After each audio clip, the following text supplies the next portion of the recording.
감사합니다. 우리 본문 말씀 함께 보실게요. 본문 말씀은 사도행전 13장 22절 말씀입니다. 사도행전 13장 22절 말씀입니다. 네, 사도행전은 신약에 있죠. 네.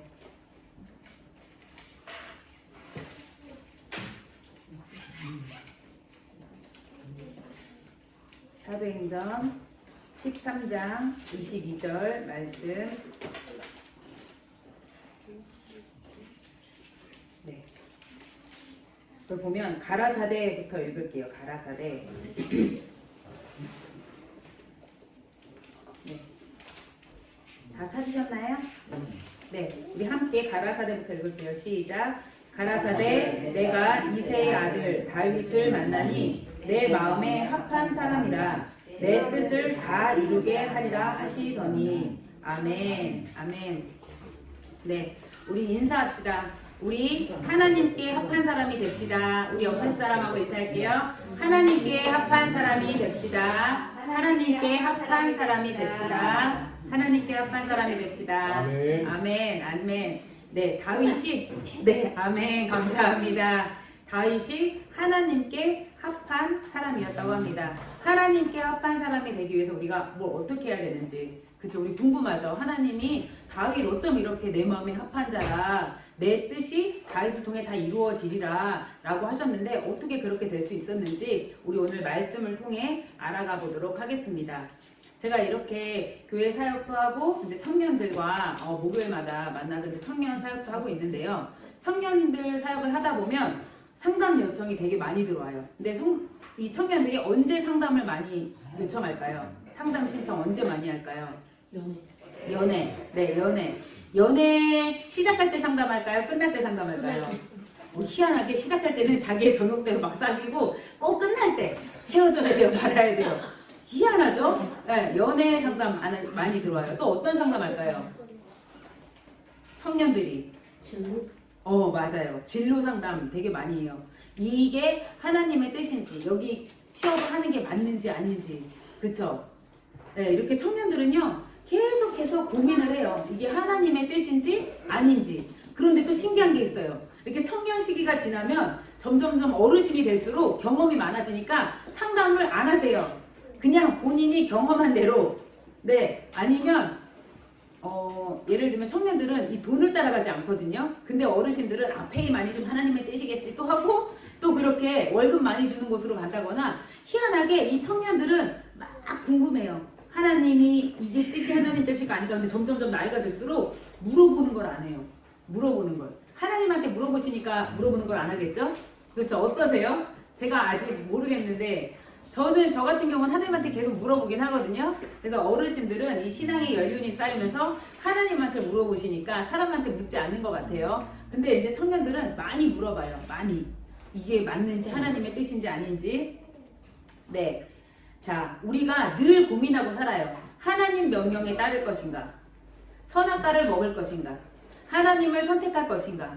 나의 정욕을 채울 것인가? 하는 이런 영적 전쟁, 이게 바로 영적인 전쟁이에요. 왜냐하면 우리가 이 땅에 발을 딛고 살아가면서, 보이는 세상에 발을 딛고 살아가면서 보이지 않는 세상, 안에 계신 하나님을 믿기 때문에 우리 크리스천은요, 우리 신앙인들은요, 평생 영적 전쟁을 해야 합니다. 네, 지금도 영적 전쟁 중에 계신가요? 영적 전쟁 중에 계신 게 당연해요. 당연해요. 당연하고 우리는 항상 이렇게 영적 전쟁을 하면서 살아가고 있고, 창세기 때부터 영적 전쟁이 시작되었습니다. 자, 우리가 타락하는 단어를 떠올리면, 타락하면 거의 원죄를 생각해요. 우리의 원죄가 뭐죠? 인간의 원죄. 선악과. 네, 인간의 원죄. 타락하면 인간의 원죄가 생각나고, 원죄하면 선악과가 생각납니다. 전에 우리 이만순 집사님이 그러셨나요? 아니, 하와 왜 선악과를 먹어가지고 우리 선악과만 안 먹었어도 이렇게 살지 않을 거 아니에요, 이러셨어요. 그쵸? 기억나시죠? 그때 우리 성경 공부할 때, 맞아요, 우리 선악과만 안 먹었어도 이렇게 힘들지 않을 텐데, 에덴 동산에서 평안하게 살 수 있었을 텐데 하와가 선악과 먹어서 원죄가, 네, 원죄가 시작되었습니다. 여러분, 근데 기억하실 게 있어요. 타락 전에 하나님은 우리에게 축복을 주셨습니다. 이것을 바로 원축복이라 그래요. 오리지널 블레싱. 네, 원죄가 시작되기 전에 하나님은 우리에게 축복을 주셨다는 걸 기억하시기 바랍니다. 죄로부터 우리가 시작된 게 아니라요. 하나님은 여러분 모두에게 원축복, 오리지널 블레싱을 허락하셨습니다. 여러분 믿으십니까? 네, 우리 오리지널 블레싱에 대해서 알아볼게요. 하나님께서 아담과 하와를 지으신 후에 뭐라 그러셨어요? 창세기 1장 28절에 생육하고 번성하여 땅에 충만하라. 땅을 정복하라. 바다의 고기와 공중의 새와 땅에 움직이는 모든 생물을 다스리라 하시니라. 아멘. 하나님은 우리에게 오리지널 블레싱을 허락하셨습니다. 이 블레싱을 우리 지성이가 해결할 수 있어요. 지성이에도 하나님이 이 축복을 허락하셨어요. 우리 어린 하은이에게도 이 축복을 허락하셨습니다. 우리는 이 축복을 누리고 살 수 있을까요? 없을까요? 있어요. 그쵸? 오리지널 블레싱을 하나님 우리한테 허락하셨는데 우리가 원죄로 인해서 선악과로 인해서 우리는 타락했고 죄인이란 걸 인식하며 살아갑니다. 근데 하나님은요 인간에게 이 땅에 지으신 모든 것을 다스려라 누려라 하시면서 엄청난 축복을 주셨습니다. 우리는 이 모든 것을 누리고 살 권리가 있습니다. 믿으십니까? 옆 사람하고 인사합시다. 당신은 이 땅의 모든 것을 누릴 권리가 있으십니다. 당신은 이 땅에 모든 것을 주실 권리가 있습니다. 모든 것을 주시는 권리가 있습니다. 네. 아멘. 아멘. 아멘. 하나님께서 우리에게 원축복 오리지널 블레싱을 허락하셨습니다. 에덴 동산 대단했던 것 같아요. 에덴 동산이 뭘로 되어 있어요? 우리가 알고 있는 보석들로 다 단장되어 있습니다. 여러분 다이아몬드 아세요?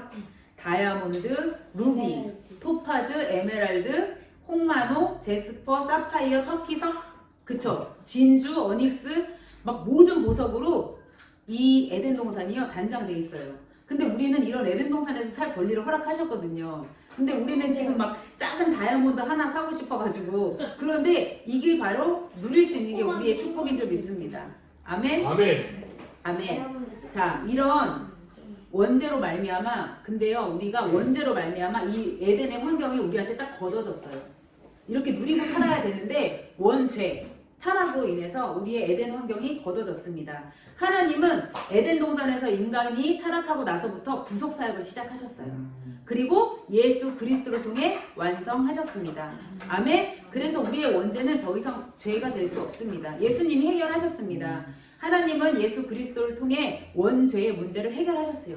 그리고 원 축복을 회복해 주셨습니다. 믿으십니까?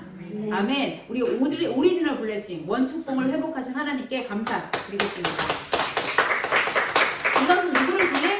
예수 그리스도를 통해 허락하신 것입니다. 자, 요한 3서 1장 2절에 우리 조용기 목사님이 늘 외치시던 말씀 있잖아요. 네, 내 영혼이 잘됨 같이 네가 범사에 잘되고 강건하기를 내가 간구하노라.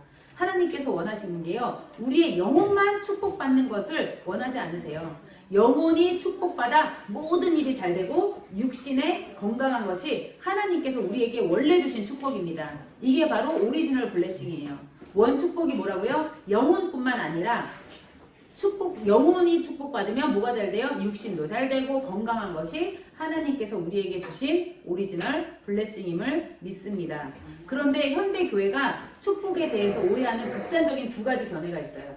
이 현대 교회가 이 축복하면 생각하는 두 가지 견해가 있는데 이걸 우리가 알아보도록 하겠습니다. 하나는 첫 번째 우리가 오해하는 게 하나는 뭐냐면요. 예수 믿으면 무조건 축복받는다. 여러분 어때요? 예수 믿으면 무조건 축복받나요?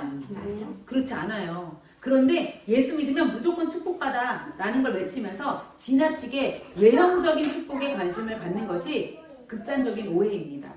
자녀, 건강, 사업, 잘 맞고 잘 사는 것에만 관심을 둡니다. 그래서 교회를 다녀요. 예수 안에서 영혼이 살아나고 마음의 평강이 넘치면요. 먼저 내면이 구원받아요. 내면이 구원받음으로 변화됨으로 환경의 축복은 따라오는 것입니다. 그런데 이 크리스찬들이요. 예수 믿으면 우리 잘 살 거야. 예수 믿으면 건강할 거야. 예수 믿으면 사업이 잘 될 거야. 맞아요. 그런데 중간에 빠진 게 있어요. 뭐죠? 내면이요. 먼저 우리 내면이 구원받고 변화됨으로 환경의 축복은 따라오는 건데 이 중간 단계를 거치려고 하지 않아요. 중간 단계가 뭐예요? 내면의 변화. 다 같이 외쳐볼까요? 내면이 구원받아야 될 줄 믿습니다. 네, 우리 내면이 구원받으면 변화가 돼요. 우리 내면이 바뀌면 이 환경의 축복은 따라오는 건데 많은 사람들이 크리스찬들이 착각하고 있어요. 예수님 믿으면 주님 주시옵소서 기도하면 건강하게 해주실 거야. 사업 잘 되게 해주실 거야. 자녀 잘 되게 해주실 거야. 이게 아니라는 겁니다. 먼저 내면이 구원을 받고 내면이 변화가 됨으로써 환경적인 축복은 따라온다는 것입니다. 이렇게 지나치게 환경의 축복 자체에만 관심을 갖는 것이 우선순위가 뒤바뀐 거예요. 우선순위가 뒤바뀌기 때문에 이것을 바로 기복신앙이라고 합니다. 이게 한국교회에 정말 큰 문제점으로 자리 잡고 있어요. 그래서 우리 성도님들 바로 아셔야 돼요. 예수 믿으면 복받아가 아니라 예수 믿으면 내면이 변화를 받고 내면이 변화를 받으면 환경은 따라서 축복받는 거야. 이 원리를 잘 이해하시기 바랍니다. 네, 또 다른 견해, 또 다른 극단적인 하나는 뭐냐면요. 이제 우리 예수 믿고 구원 받았잖아. 그러니까 이 골치 아픈 세상에서 아웅다웅 살지 말고 우리 산속에 들어가서 예수님 오시는 날까지 기다리자 라는 극단적 경건주의자들이 있습니다. 하지만 예수님 뭐라고 말씀하세요? 너희는 가서 모든 족속으로 제자를 삼아 아버지와 아들과 성령의 이름으로 세례를 주고 내가 너희에게 분부한 모든 것을 가르쳐 지키게 하라. 예수님이 우리에게 주신 명령인데 극단적 경건주의자들은 어때요? 아이고 주님 오실 때까지 우리 산속에 가만히 있을 거야. 이게 현대교회의 큰 오해 두 가지입니다. 첫 번째, 너무 외적인 것만 추구해요. 축복. 외적인 축복. 자녀, 건강, 잘 되는 거. 그리고 또 하나, 주님 오실 때까지 우리 그냥 산속에 있자. 또 극단적인 거 뭐예요? 그래서 구원파가 나왔잖아요. 우리 이미 구원하셨으니까 그냥 죽을 때까지 가만히 있으면 구원 받을 거야. 막 살잖아요. 막가파로 살잖아요. 이렇게 극단적인 성향이 있다는 걸 우리는 알아야 돼요. 우리가 하나님을 믿으면서 하나님을 너무 많이 오해하기 때문에 하나님의 뜻이 이 땅 가운데 이루어질 수가 없습니다. 앞에서 말한 이 두 가지 태도 모두 문제가 있어요. 그쵸? 사도 바울은 에베소서에서 이야기합니다. 하나님 곧 우리 주 예수 그리스도의 아버지께서 그리스도 안에서 하늘에 속한 모든 신령한 복으로 우리에게 복 주시래. 하나님께서는요 우리에게 신령한 복으로 우리에게 복 주시는 분임을 믿습니다. 아멘. 네. 하나님께서는요 하늘의 모든 신령한 복은요 말씀과 예배를 통해 허락하십니다. 기도를 통해 허락하십니다. 이 하나님의 말씀, 하나님과 말씀과 지금 우리가 드리는 예배를 통해 그리고 또 우리가 말씀의 고백인 기도를 통해서 그분의 보좌로 담대히 나아갈 수 있을 뿐만 아니라 외형적인 축복도 이루어진다는 것입니다. 그래서 우리가 믿습니다가 축복의 통로가 아니라 어떻게 해요? 말씀과 예배, 기도를 통해서 하나님이 우리에게 모든 신령한 복을 허락하실 줄 믿습니다. 아멘. 하늘의 신령한 복의 통로를 지금 말씀드렸어요. 하늘로부터 오는 복의 통로는 기억하세요. 말씀은 곧 하나님이라 말씀하셨어요. 그래서 우리가 말씀을 봐야 됩니다. 주님 앞에 예배를 드려야 됩니다. 우리가 주일날 나와서 드리는 예배뿐만 아니라 삶의 예배를 드려야 된다는 것입니다. 그리고 기도해야 합니다. 이것이 바로 신령한 복을 받는 비결인 줄 믿습니다. 아멘. 여러분 하나님을 경외하십니까? 경외하십니까? 경외가 뭐예요? 제가 지난번에도 물어봤는데 경외가 뭘까요? 공경하고 사랑하는 거. 공경하고 사랑하는 거. 아멘. 하나님의 주권과 영광을 인정하는 것입니다. 하나님을 경외한다. 이게 하나님이 무서워 공포스러운 게 아니라 주권. 하나님이 이 땅을 창조하시고 우리와 함께 하신다는 것을 인정하는 것입니다. 하나님을 공경하는 것. 하나님을 향한 경건한 경건심이 바로 경외입니다. 여러분 하나님을 향한 경건한 공경심이 여러분 안에 있으십니까? 아멘. 있으세요? 아멘. 주님을 경외하지 않는 사람들의 특징이 있어요. 보면 알 수 있어요. 주님을 경외하지 않는 사람들의 가장 큰 특징은요. 미혹되기 쉽습니다. 주님을 두려워하지 않고 공경하지 않고 인정하지 않는 사람들의 특징은요. 미혹되기 쉬워요. 미혹이 뭐냐? 우리 교육부 친구들을 위해서 얘기를 해드릴게요. 미혹은 무언가에 홀려 정신을 차리지 못하는 것을 말합니다. 하나님을 경외하지 않잖아요. 그럼 우리는요 뭔가 홀려요. 그래서 정신을 못 차려요. 그래서 요즘 중독자들 많이 나오죠. 중독자들 그리고 계속 자살 소식이 뉴스에 나옵니다. 왜 자살하고 왜 중독에 빠질까요? 하나님을 경외하지 않기 때문에 마음의 중심에 하나님이 없기 때문에 미혹되기 쉬운 거예요. 하나님을 믿으면서도 하나님을 경외하지 않는 자들. 크리스찬인데 자살했대. 왜 그래요? 크리스찬이라고 다 천국 가는 게 아니에요. 크리스찬이라고 하지만 마음속에 하나님을 경외하는 마음이 없기 때문에 미혹되는 거예요. 미혹되면 어떻게 돼요? 흔들립니다. 흔들리면 어떻게 돼요? 세상의 길로 빠집니다. 죽음의 길로 빠지는 것이에요. 지난주에 우리 청년들 모임하는데 이러는 거예요. 우리가 기도를 막 강조하니까 한 청년이래요. 목사님, 저 기도해야 되는 거 알아요. 너무 기도하고 싶어요. 그런데 재밌는 게 너무 많아요. 재밌는 게 너무 많아요. 넷플릭스도 재밌는 게 너무 많고요. 네, 솔직해요. 그런데 신기한 게 이렇게 솔직하게 고백하고 나니까 다음날 바로 기도를 하더라고, 밤에. 왜냐면 하나님은 들으셨잖아요. 우리가 잘나서 잘하는 게 아니라 우리의 연약함을 고백할 때 하나님이 누굴 보내주세요? 돕는 성령님을 도와주셔서 기도의 자리로 이끄시더라고요. 그러면서 다음날 연락 왔어요. 목사님 기도하는데 하나님이 적토마를 생각나게 하셨고요. 목사님이 글쎄 그 적색 말을 타고 달리는 걸 보여주셨어요. 이렇게 바로 재밌는 게 많다고 하더니 바로 기도의 자리에 가니까 하나님이 부어주시는 거예요. 이게 바로 하나님의 은혜인 줄 믿습니다. 그래서요, 하나님을 경외하는 자들이요, 흔들릴 수 있어요. 우리 아이들 스마트폰 오락할 수 있어요. 하지만 하나님을 경외하는 마음, 이 거룩한 두려움이 중심에 있으면요, 미혹 될까 말까 흔들리다가도 바로 자리에 옵니다. 우리는요, 연약하기 때문에 흔들릴 수 있어요. 흔들린다고 무너지면 되나요? 하나님을 경외하는 마음이 있으면 흔들리다가도 어떻게 해요? 네, 일어날 수 있는 힘을 주십니다. 오뚜기 어떻게 해요? 넘어뜨리면 또 일어나고, 넘어뜨리면 또 일어나고. 오뚜기 알죠? 그런 것처럼 뒤집어봐도 또 입어지고. 이게 바로 하나님을 경외하는 마음이 우리 중심 가운데 있으면 우리는 다시 일어날 수 있다는 것입니다. 아멘? 네, 하나님과의 관계가 이래요. 하나님을 향한 거룩한 두려움. 하나님을 함부로 대할 수 없는 분이라는 것을 우리 심령에 딱 자리 잡고 있잖아요. 그럼 우리는 미혹되지 않습니다. 여러분 믿으십니까? 네, 거룩한 두려움이 여러분 안에 풀어지길 바랍니다. 우리 아이들을 키우다 보면요, 부모님을 존경하는 아이들이 있어요. 부모님이 휴대폰 하지 마 라고 하면 그래 엄마가 휴대폰 하지 말라고 했으니까 근데 하고 싶은데 갈등하다가도 부모님 말씀하셨으니까 네 하고 안 하는 친구들이 있어요. 그런데 또 어떤 친구들은 부모님이 하지 마 라고 했는데 네 하고 그러든지 말든지 무슨 말이야, 무슨 상관이야, 안 보는데 안 볼 때 하지. 이건 뭐예요? 부모님을 존중하는 마음이 없기 때문에 멋대로 행동하는 거예요.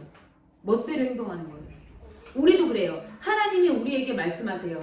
그런데 하나님을 무시하기 때문에 멋대로 행동하는 거예요. 그래서 우리 안에 경외하는 마음이 회복되어야 될 줄 믿습니다. 아멘. 거룩한 두려움이 우리 마음에 딱 장착이 돼야 돼요. 자, 고백합시다. 거룩한 두려움이 내 안에 장착될 것을 믿습니다. 우리가 예배할 때 하나님을 향한 거룩한 두려움이 우리 안에 심겨질 것을 믿습니다. 아멘. 아멘. 자, 하나님을 향한 거룩한 두려움이요, 우리 심령에 자리 잡고 있다는 증거가 있어요. 그건 바로 뭐냐? 순종의 자세입니다. 순종의 자세를 보면 하나님을 향한 거룩한 두려움이 있는지 없는지 알 수가 있어요. 아까 전에 말씀드렸죠. 아이들 부모님한테 순종하는 아이들, 부모님의 말을 존경하는 아이들, 존중하는 아이들은요, 심중에서 어때요? 순종하는 자세부터 달라요. 맞아, 엄마가 이유가 있을 거야, 아빠가 이유가 있을 거야, 그러니까 나한테 하지 말라고 하지 라고 다 알 수는 없지만 순종합니다. 그런데 거룩한 두려움이 없는 아이들, 부모님에 대한 존중이 없는 아이들은 부모님 말을 그냥 무시해요. 부모님 말에 그냥 땅이 떨어지게 합니다. 우리도 똑같아요. 하나님을 향한 거룩한 두려움이 있으면 어때요? 순종하는 자세부터 달라지는 줄 믿습니다. 아멘. 여러분 평소에 하나님을 경외하는지 경외하지 않는지, 하나님 말씀 앞에 어떻게 순종하느냐 보면 우리가 알 수 있습니다. 그런데 순종이요, 중요한 게 있어요. 순종의 대상이 중요해요. 우리가 교회 나오면 순종합시다 하는데 도대체 누구를 향해 순종해야 되나요? 우리의 순종의 대상은 누구예요? 하나님이죠. 그런데 어떤 사람들은 보면 교회 목회자한테 순종해요. 그래, 목사님이 이렇게 하라고 말라고 했으니까 잘 보여야지. 교회 집사님이 이러고 하라고 하셨으니까 잘 보여야지. 근데 우리는 순종의 대상을 정확하게 아셔야 됩니다. 누구한테 순종해야 된다고요? 하나님. 지난주에도 말씀드렸지만 기도는 대단한 사사였어요. 하지만 어때요? 무너지죠. 이렇게 사람은 무너지기 십상이에요. 저 또한 목회자라고 하지만 무너질 수 있어요. 연약한 존재예요. 그래서 저한테 잘하는 게 아니라 하나님의 뜻을 구하는 우리 성도님들 되시길 축복합니다. 제가 어저께 우주랑 뮤지컬을 보고 왔어요. 그 뮤지컬이 뭐냐면 더 북이라는 실제 제목은 성경이 된 사람들이에요. 성경이 된 사람들? 이게 무슨 말일까요? 네, 이 성경이요, 옛날에 우리 지금 이렇게 성경 읽고 있잖아요. 지금 너무 감사하셔야 돼요. 15세기경에 로마 카톨릭에서는요, 이 성경을요 라틴어로 썼어요. 라틴어로 써서 일반 사람들이 성경을 읽지 못하게 했어요. 성경 읽지 마세요 라고 하고 누구만 했어요? 교황만 읽었어요. 카톨릭의 교황만 읽고 이 사람들이 자기 멋대로 사람들을 조정하는 거예요. 그러니까 자, 죄사함 받고 싶어요? 그럼 돈 내세요. 그러면은 죄를 사해줄게. 자, 먼저 돌아가신 부모님들 지옥 갔나요? 그럼 지옥에서 건질 수 있는 방법이 있어요? 돈 내세요. 그러면 지옥에서 건질 수 있어요. 라는 면죄부를 판매합니다. 이게 성경에 나와 있나요? 성경이 없어요. 그런데 이때 카톨릭에서 성경을 라틴어로 기록해놓고 성경을 못 보게 하고 자기들만 보면서 사람들을 조정하는 거예요. 그러니까 그때 당시 교회는 누구를 따랐어요? 하나님의 말씀에 순종하는 게 아니라 누구 말에 순종했어요? 교황. 그러니까 목사님의 말에 순종하게 만든 거예요. 그런데 어떤 존 위클리프라는 사람이 성경, 그 사람도 사제였어요. 성경을 보는데 교황이 자기 멋대로잖아. 이렇게 성경을 놔두면 안 돼! 라는 마음에 번역을 하기 시작합니다. 영어로. 모든 사람이 읽을 수 있게 영어로 성경을 번역하기 시작해요. 그러니까 교황이 위협을 얻는 거예요. 뭐야? 나만 갖고 있는 권한을 사람들이 안다고? 그럼 안 되는데 하면서 번역하는 사람들을 무조건 잡아서 불에 태워 죽입니다. 화형을 시켜요. 화형을 시키니까 어떻게 해요? 롤라드라는 사람들이 일어납니다. 이걸 적으면 다 죽으니까, 이걸 갖고 있으면 죽으니까. 자, 성경이 총 몇 권이에요? 66권. 그쵸? 66권이 있는데 사람 66명을 가지고 너의 이름은 이제 우주가 아니라 너는 로마서야. 너는 이제 은호가 아니라 넌 요한복음이야. 그리고 너는 이제 항은이가 아니라 창세기야. 그래서 이름을 성경 66권으로 바꿔요. 지성이 뭐 할까? 내 얘기 할까? 내 얘기. 어려운데 어떻게 해야 돼요? 롤라드들이 이거를 자기 이름이 바뀌면서 그걸 외워야 돼요. 요한복음 하면은 김우주가 요한복음이 딱 나와가지고 요한복음을 막 외워요. 그러면은 이 사람이 요한복음을 막 읊으면 막 적어요. 사람들이. 그러니까 성경을 갖고 있으면 다 죽이니까 이때 롤라드라는 사람들을 세워서 어떻게 해요? 성경을 입에서 나오게 합니다. 그러니까 이 교황 카톨릭에서는요, 이 롤라드를 죽이려고 난리가 났어요. 다 잡아서 다 화형에 처합니다. 근데 이 롤라드들이 멈추나요? 멈추질 않아요. 계속해서 외워서 계속해서 광장에 나가 사람들에게 요한복음, 로마서, 창세기 막 전합니다. 그렇게 해서 적어서 마틴 루터가 종교 개혁을 일으킨 것도 그 성경을 보고 뭐지? 교황이 우리한테 말하는 거랑 예수님이 말하는 거랑 다르잖아 해서 어떻게 해요? 종교 개혁을 일으켜서 그 종교 개혁 때문에 우리가 지금 이 성경을 읽을 수가 있어요. 이 성경은 정말 그 사람들의 피값으로 이루어진 성경입니다. 여러분 믿으세요? 그래서 성경 읽으세요 하는 거 귀찮게 생각하지 마세요. 누군가의 피입니다. 누군가 이 성경을 우리에게 보내기 위해서 불에 타 죽었어요. 그쵸 유나야? 이 성경이 우리 손에 오기까지 누군가 몇 명이 죽었는지 모르겠어요. 그렇게 성경이 우리에게 왔습니다. 그래서 여러분 말하는 거예요. 순종의 대상이 누구예요? 그래서 우리가 아직도 로마 교회, 로마 카톨릭에 있었던 그런 문화들이 우리한테 와서요. 우리가 순종을요 잘못 사용하고 있어요. 순종의 대상은요 교회가 아닙니다. 순종의 대상은요 사람이 아니에요. 물론 말씀에서 얘기했죠. 상사, 그쵸? 그리고 부모님 순종해야 될 거 말씀에서 말한 부분은 순종하는데 진짜 우리가 순종해야 될 거 누구예요? 하나님한테 순종해야 되는 줄 믿습니다. 여러분 믿으세요? 그렇게 주님 앞에 순종하는 우리 비전교회 성도님들 되시길 바랍니다. 그러려면 순종의 자세가 중요합니다. 여러분, 성경에서 기록된 하나님과 동행하는 사람들은요, 언제나 하나님께 순종한 사람들이었어요. 사람한테 순종하지 않고 하나님께 순종한 사람들이었어요. 여러분, 기억나는 순종의 사람 있나요? 네, 다윗. 오늘 말씀에 나왔던 다윗이 있죠. 또 우리 친구들 여러분이 기억나는 순종의 사람 있으세요? 여러분이 알고 있는 순종의 사람? 바울, 다니엘, 또 노아. 맞아요, 노아. 오, 사촌 동생 이름이 노아야? 창세기에서 노아 순종 한번 살펴볼까요? 노아는 하나님이 명령하셨을 때 사람들이 다 욕했어요. 뭐 하는 거야, 쟤? 혼자 왜 저래? 또라이 아니야? 그렇죠? 그런데도 어떻게 해요? 하나님께 순종했기 때문에 계속해서 하나님이 지으라고 하신 방주를 짓고 살아납니다. 지금 이 시대에 노아 같은 순종하는 사람이 필요합니다. 친구들이요, 학교 가요? 폰 다 하고 있어요? 근데 나는 폴더폰 들고 다녀. 뭐야 쟤, 우리랑 끼지도 못하고. 하나님은요, 폰 너희한테 노예를 만드는 거야, 하지마 라고 주시면 순종할 수 있는 사람이 진짜 순종하는 사람인 줄 믿습니다. 또 어르신들 어때요? 어르신들이 순종할 수 있는 영역은 뭔가요? 사람들이 손가락질해도 우리는 그 길로 나가야 되는 줄 믿습니다. 여러분, 순종을 결단하시기 바랍니다. 사람한테 순종하시지 말고요, 하나님 앞에 순종하시는 여러분들 되기를 축복합니다. 창세기 6장 9절에 이것이 노아의 족본이라. 노아는 의인이요 당대의 완전한 자라. 그는 하나님과 동행하였으며. 순종한 사람들은요, 하나님과 동행하는 삶을 살았습니다. 노아는요, 하나님의 뜻에 철저히 순종하는 삶을 살았습니다. 다른 말로 하면 노아는 하나님의 갈망, 하나님이 간절하게 원하는 것이 무엇인지 알고 그것에 순종했다는 것입니다. 자, 여러분, 순종은요 뭐예요? 하나님이 원하시는 것을 따르는 것입니다. 노아는요, 노아의 이러한 순종은 발람 선지자라는 선지자가 있어요. 여러분, 민수기 읽으실 때 발람 선지자 기억나시나요?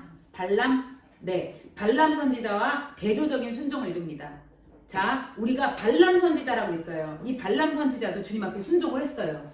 그런데 노아의 순종과는 다른 순종이에요. 우리가 요거 한 번만 우리가 비교를 해볼게요. 제가 민수기 22장에 나오는 발람 선지자에 대해서 얘기해 드릴게요. 찾지 마세요. 이 배경이 뭐냐면요, 이스라엘 백성이 애굽에 나와서 광야를 행진할 때 자꾸 전쟁이 있어요. 전쟁이 있고 이스라엘 백성이 수가 많아지니까 주변 국가들이 약간 긴장하고 있어요. 그런데 모압의 발락이라는 왕이 이스라엘 백성들이 이제 오니까 두려운 거예요. 우리 어떡하지? 긴장하고 있는데 이 발락이라는 사람이, 그래, 이스라엘은 하나님을 믿지, 그러면은 발람이라는 선지자를 통해서 그 하나님한테 이스라엘을 좀 저주하게 시켜야겠다 라고 머리를 썼어요. 그래서 이 발락이라는 모압의 왕이 막 이렇게 장로들, 귀족들을 이렇게 다 불러가지고 발람을 가서 좀 꼬셔서 데리고 오세요. 발람을 데리고 와서 우리 이스라엘을 저주하게 만듭시다. 하나님한테 이스라엘 저주하게 하면 우리는 이길 거예요. 이스라엘은 없어질 거예요. 라고 꾀합니다. 그러니까 이 발람 선지자는 많은 뇌물을 우리 발람 선지자에게 좋은 거, 온갖 좋은 거 다 줍시다. 이래요. 그러니까 근데 그래도 발람 선지자는 민수기에서 계속 하나님한테 물어봐요. 하나님 어떻게 합니까? 가지 마라. 하나님 어떻게 합니까? 두 번째 사람들이 찾아오니까 가라고요? 가는데 분명히 하나님이 가라고 해서 가는데 갑자기 이 발람 선지자의 나귀가 갑자기 밭으로 도망가는 거예요. 가려고 길을 나서는데. 그러니까 발람이 어떻게 해요? 열받잖아요. 자기 나귀가, 여태껏 타고 다니는 나귀가 밭으로 쓰고니까, 그러니까 채찍질을 해요. 그러니까 나귀가 채찍질 한다고 어떻게 돼요?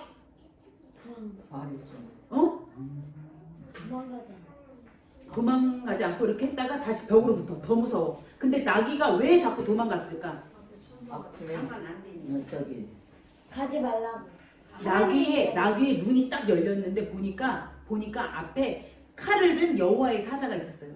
칼을 든 여호와의 사자가 딱 발람과 나귀 앞에 딱 서 있으니까 이 나귀가 무서웠던 거야. 무서워서 도망가요, 밭으로. 그랬는데 또 그 밭에 가니까 그 앞에 있어. 그러니까 나귀가 무서워서 또 벽에 기대니까 그 발람, 나귀 위에 타고 있던 자기 주인의 발이 딱 까실러진 거예요. 그러니까 발람이 열받아서 또 나귀를 채찍질해. 그러니까 나귀가 어떻게 또 열받아서 발에 확 꼬꾸라 엎어져요. 엎어지니까 또 그 앞에 여호와의 사자가 칼을 들고 서 있어. 그러니까 또 막 나귀를 채찍질해. 3번 채찍질하니까 갑자기 나귀가 말을 해요. 나귀가 말을 왜 나를 때려요? 라고 말을 합니다. 하나님은요 발람의 마음을 알고 계셨어요. 분명히 순종했어요. 하나님이 가라 했는데 가는데 왜 갑자기 여호와의 사자가 나타나서 길을 막았을까요? 가지 말라. 하나님은요 마음의 중심을 보십니다. 발람이 순종하는 것 같았으나 그 마음에 이익을 취하려는 발람의 마음을 하나님 알고 계셨어요. 그 이익을 추구하는 발람의 마음을 그냥 그대로 보냈으면 어떻게 해요? 하나님의 뜻이 온전히 이루어지지 못합니다. 그래서요 우리가 순종의 마음을 점검하셔야 됩니다. 우리가 하나님 앞에 순종할 때 요거 하면 나한테 이익을 나한테 축복 주시겠지? 내 순종하면 우리 애를 잘 되게 해주시겠지? 우리나라가 이게 심해요. 외형적인 축복에 관심이 많다 보니까 우리가 헌금하면 하나님이 30배, 60배, 100배로 갚아주신다고 하시니까 주시겠지? 이런 순종을 하나님은 원하시는 것이 아닙니다. 하나님은요 하나님을 갈망하는 자, 하나님이 간절히 원하는 것을 알고 나도 나의 갈망, 우리의 갈망도 하나님이 원하시는 갈망과 똑같은 사람. 그래서 다윗아 너는 나와 마음이 합한 자야 라고 하셨던 것입니다. 하나님은 이런 순종을 원하십니다. 여러분 순종이라고 할 때 순종을 점검하여 보시기 바랍니다. 내가 하나님 앞에 하는 순종이 과연 나의 이익을 추구하는 건지, 정말 하나님께서 원하시는 것을 이루어 드리려고 하는 건지, 우리 마음에 이 순종에 대한 분별이 없다면 우리는 계속해서 그 종교의 영에 사로잡혀서 하나님을 믿게 될 것입니다. 발람은요 순종을 통해서 자기가 하는 순종을 통해서 축복의 눈이 어두워졌습니다. 즉 의무감에서 종교 생활을 하는 모든 사람들은 자신의 이익을 위해서, 이득을 위해서 믿음 생활을 하는 것이나 마찬가지입니다. 그러나 다윗의 경우는 달랐어요. 다윗은 아까 말씀에서 나왔죠. 다윗을 왕으로 세우시고 증언하여 이르시되 하나님 말씀하십니다. 내가 이새의 아들 다윗을 만나니 내 마음에 맞는 사람이라 내 뜻을 다 이루리라.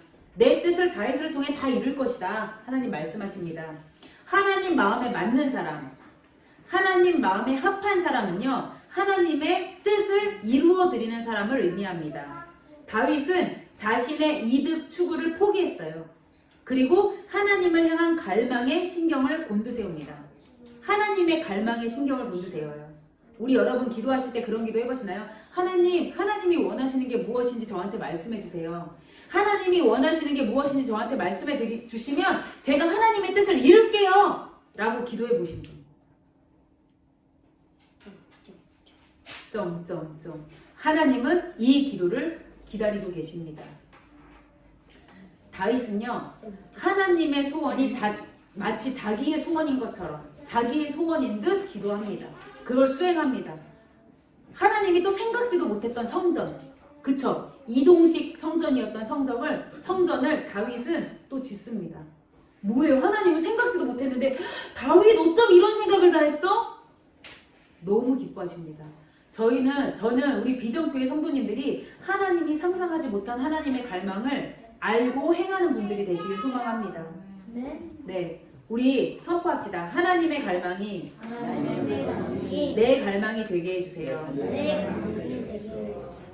하나님께서 간절히 원하는 것이 여러분의 간절히 원하시는 것과 일치해야 됩니다. 이게 바로 순종입니다.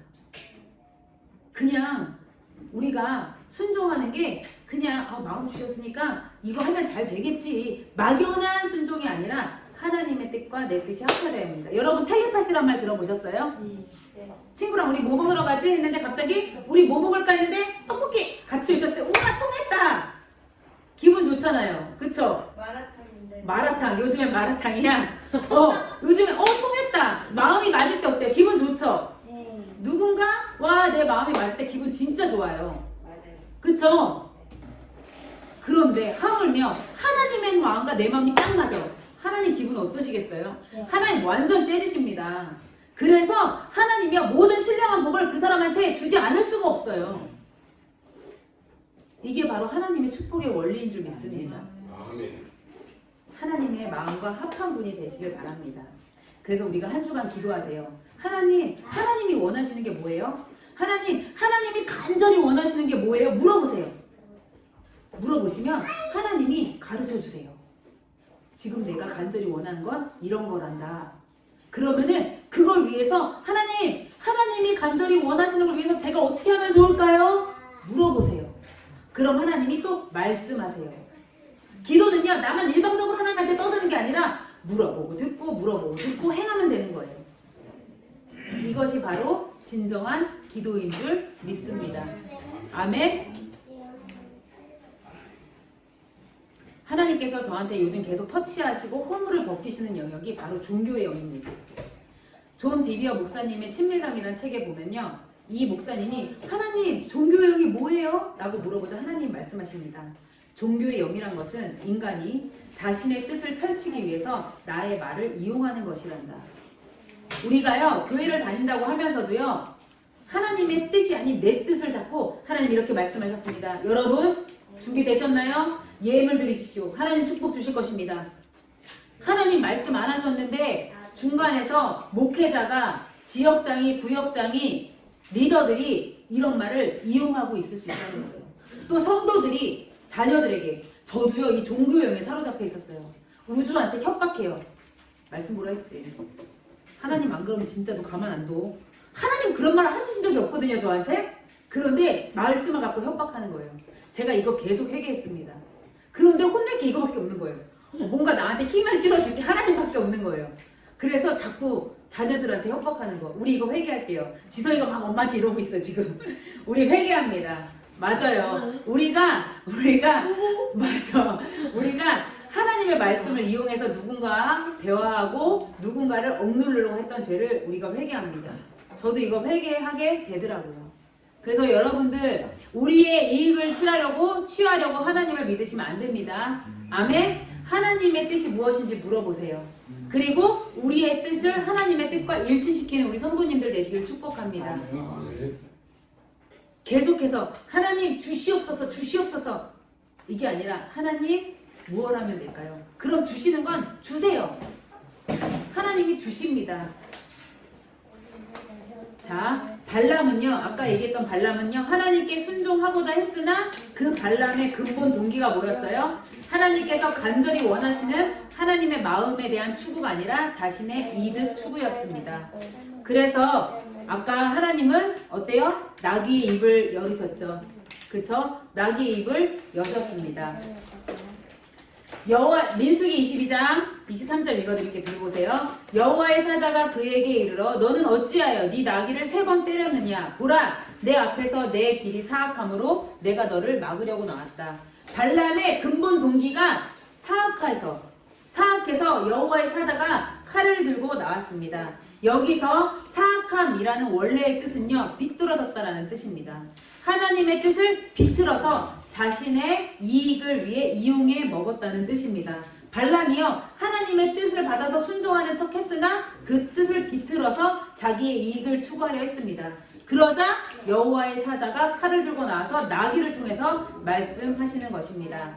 아브라함, 모세, 여호수아, 다윗, 다니엘 등과 같이 하나님과 동행했던 인물들을 살펴보면요, 공통 분모가 있어요. 뭐예요? 하나님과 친했습니다. 그들의 마음 중심으로부터 나오는 하나님에 대한 순종이 자리 잡고 있었습니다. 제가 다시 말씀드릴게요. 순종이 뭐라고요? 하나님이 간절히 원하시는 것을 알고 따르는 것입니다. 내 이익을 위해서 순종하는 것이 아니라 진짜 하나님이 원하시는 것이 무엇인지 알고 그 말씀을 따르는 것이 바로 순종인 줄 믿습니다. 이렇게 순종하는 우리 성도님들 되시길 축복합니다. 우리가 이 기독교에서 순종이란 말이 너무 남용돼 있어요. 그래서 순종하면 너무 헷갈려요. 이런 일이 있었어요. 제가 순복음 대구교회에서 사역할 때 우리 유초동부에 교사들이 정말 많아요. 청년 교사들이. 그러면은 다른 목회자들, 다른 청년부, 다른 부서에서 우리 청년들을 자꾸 빼가요. 우리 부서에 와서 열심히 해봐. 빼가요. 그런데 그렇게 말씀하시는 분들이 목사님인 거예요. 저는 전도사인 거예요. 그러니까 청년들이 제 밑에서 이렇게 교사로 있다가 청년부 목사님이 말씀하시면 막 괴로워해요. 전도사님 어떡해요? 청년부 목사님이 저한테 자꾸 청년부 임원하라 그래요. 내가 그러면은 기도해봤어? 근데 목사님 말씀에 순종해야 될 것 같아요. 무서워요. 목사님이 그랬대요. 순종하라고. 기도해 볼게요 라고 하니까 뭘 기도해 보냐고. 목사님 말씀에 순종하라고 그랬대요. 그 맞나요? 그래서 교회가요, 하나님을 경외하는 것이요, 두려움과 공포로 사로잡혀 있어요. 사람에 대한 두려움과 공포로 사로잡혀 있기 때문에 교회가 교회될 수 없는 것입니다. 이것을 우리는 알아야 돼요. 진짜 하는 순종이 무엇인지. 하나님이 간절히 원하시는 것을 순종하는 여러분들 되시길 축복합니다. 아멘. 아까 말씀드렸던 롤라드들 어땠어요? 그 당시에 이단이라고 핍박받고 다 화형에 처했어요. 그런데 누구한테 순종했어요? 하나님한테 순종했습니다. 만약 교황한테 순종했으면 그들은 어땠겠어요? 죽었죠. 그들은 어디에요? 영원한 죽음, 불지옥에 떨어졌겠죠. 그렇지만 그 당시에 화형에 처해서 죽었던 사람들은 어디 있을까요? 지금 구원받고 천국에서 있습니다. 끝이 다른 것입니다. 그래서 지금 우리가 하나님 앞에 순종할 때 세상 사람들이 손가락질하고 놀리더라도 하나님 뜻에 맞는 순종을 해야 하는 우리 비전교회 성도님들 될 줄 믿습니다. 아멘. 세상 따라가다 보면요, 세상한테 순종하는 거예요. 그래서 하나님 앞에 순종하는 것이 무엇인지 고민하시기 바랍니다. 기도하시기 바랍니다.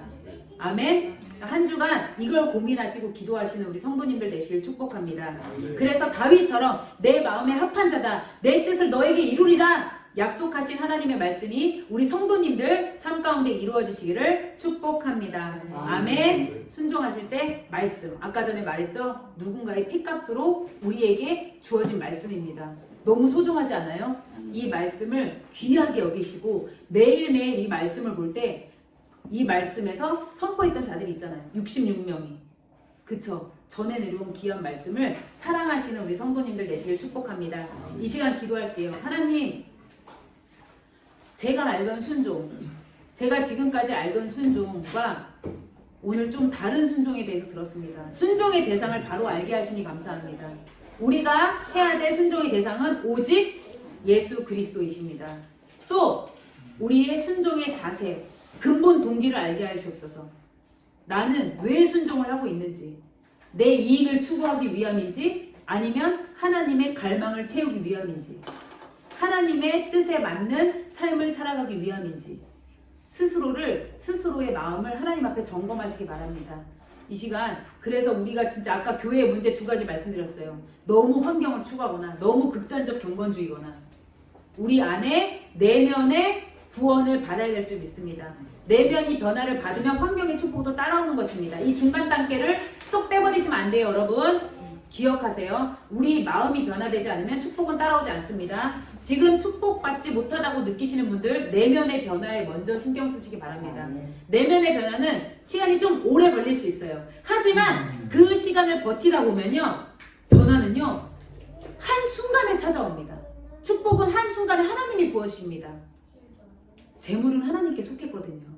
그래서 우리가 세상에서 문제가 없는 것 같아도 우리 내면이 변하면요, 하나님이 건강 부어주시고요, 하나님이 축복 주십니다. 아멘. 그래서 우리는 하나님과의 나와의 관계를 신경 쓰시는 우리 성도님들 되기를 축복합니다. 이 시간 기도할게요. 기도할 때 말씀 들으면서 내 안에 깨닫게 되었던 거, 생각하게 될 수 있었던 부분들을 하나님한테 기도하며 나아가겠습니다. 주님의 이름을 한 번 부르고 기도하겠습니다.